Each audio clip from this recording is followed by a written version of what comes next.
Hola, toca el wrap-up de junio. Junio. Sí, junio. A veces pierdo la noción del tiempo. Tanto que me voy retrasando. Pero aquí está. Y si te interesa alguno de los títulos, hay enlaces en la descripción. Vamos. La música os hará libres, de Ruichi Sakamoto. Qué chulo este libro. Esperaba que fuese interesante. Pero no tanto. Ruichi Sakamoto es un famoso músico japonés, autor de bandas sonoras importantes y todo eso. Seguro que conoces su obra. A ver, la banda sonora del Último Emperador, o ya en España, la apertura de los Juegos Olímpicos de Barcelona 92. No es exactamente una autobiografía, más bien es una semblanza autobiográfica, donde el hombre va contando aspectos de su vida. Y es tremendamente interesante. Para empezar, porque habla lo justo de música, lo cual puede resultar raro tratándose de un músico. Pero es evidente que la música es un aspecto de su vida, que fluye con sus preocupaciones e intereses. Menciona la música continuamente, pero no es el foco del libro. El foco del libro es sus relaciones con gente, con la que trabaja, con la que habla, gente a la que lee o escucha, y también los cambios sociales de su país y los mundiales.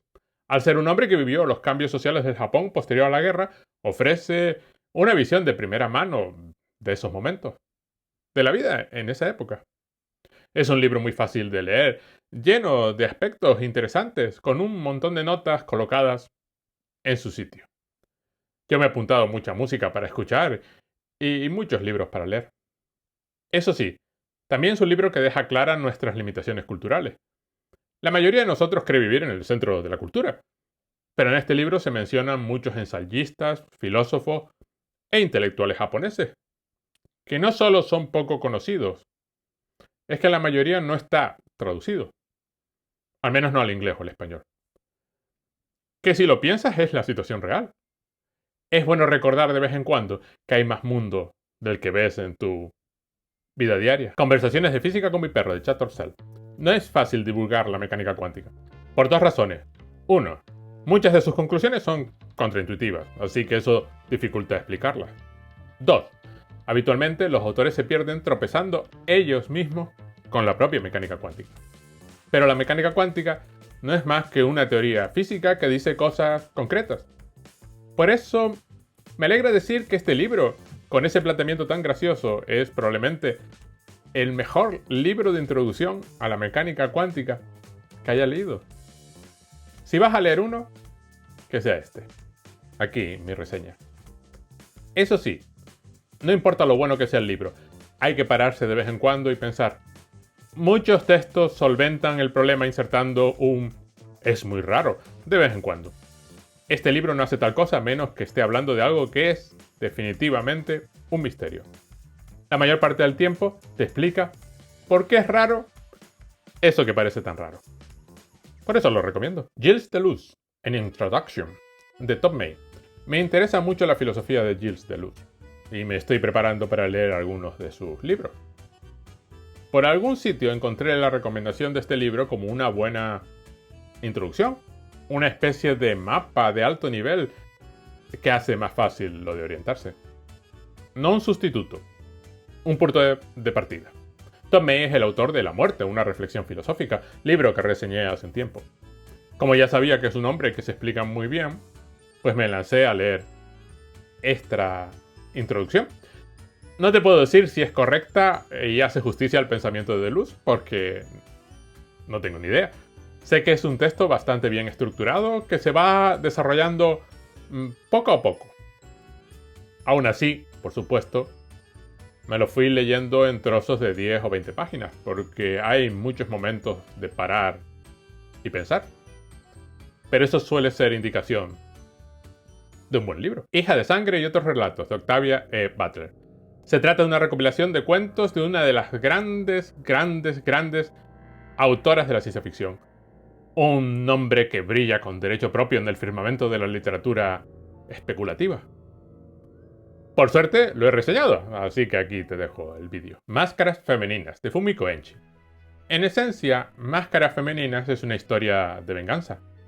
Alrededor de esa idea hay muchas preguntas. pero en realidad no es lo más importante de este libro. Como suele ser habitual, la literatura en este libro radica en la combinación de todos los demás elementos, en el enorme conjunto de decisiones que se combinan para crear esta despiadada crítica de las expectativas sociales. Para empezar, el libro está dividido en 3 partes, cada una de ellas el nombre de una máscara de mujer del teatro no. Cada una de las máscaras representa un tipo de arquetipo femenino, una forma de ser mujer del teatro no. Cada máscara es una expresión congelada. En el centro del libro está Mieko, una mujer extremadamente culta que ha perdido a su marido y a su hijo Akio. Ahora vive con su nuera, Yasuko, que a todos los efectos es su cómplice. Mieko es una mujer distante y remota que casi nunca interviene en la acción, pero claramente es el motor de todo lo que pasa. Yasuko es una mujer más moderna que es capaz de salir al mundo y relacionarse con él. Y de hecho, con un par de personajes más, Fumiko Enchi plantea todo un discurso sobre los cambios sociales en el papel de la mujer, que es en sí mismo muy interesante. Porque otro detalle interesante es que la novela casi siempre sigue a Ibuki y Mikame, un hombre casado y un empedernido solterón, los dos intentando seducir a Yasuko. La novela deliberadamente acepta su punto de vista para poder desmontarlo. Hay un fondo de humillación fundamental e inexpresable, algo que la autora relaciona con las presencias femeninas en Genji Monogatari. Hay un fondo de pasión que se desborda y produce efectos casi sobrenaturales. Es curioso que se usen los fantasmas y los espíritus de una forma tan asombrosamente metafórica.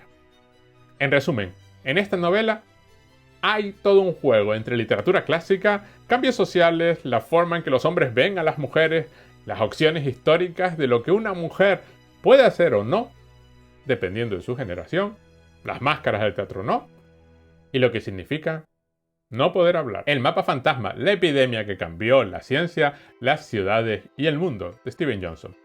Este es un muy curioso libro de 2006 que al tratar de una epidemia ha recobrado protagonismo en nuestro 2020.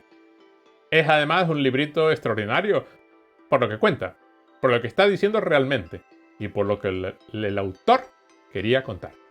Yo lo leí en su momento y lo he vuelto a leer ahora. El tiempo le ha dado más valor.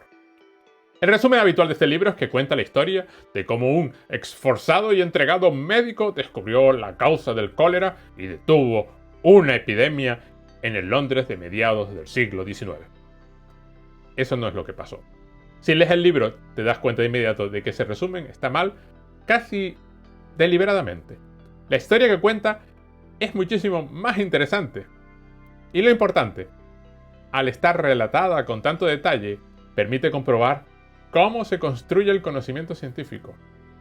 El resumen de esforzado médico que logra detener una enfermedad no es más que el molde de galletas que usamos para la investigación científica. Si algo no se ajusta al molde, lo forzamos a que encaje.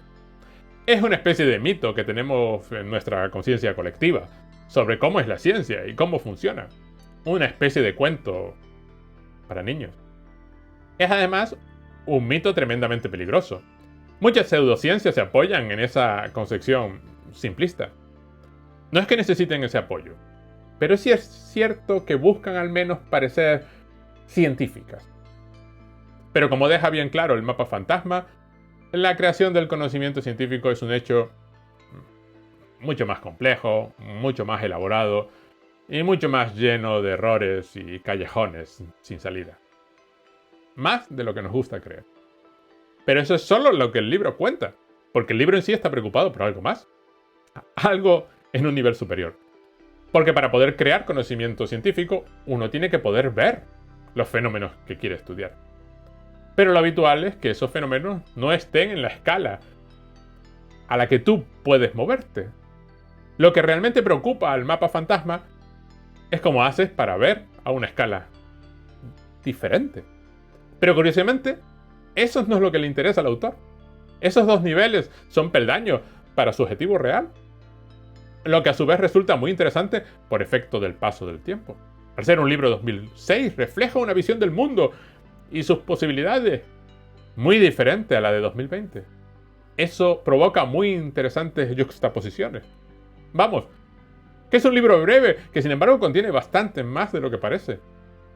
Pero no digo más porque estoy preparando la reseña y gracias y hasta la próxima.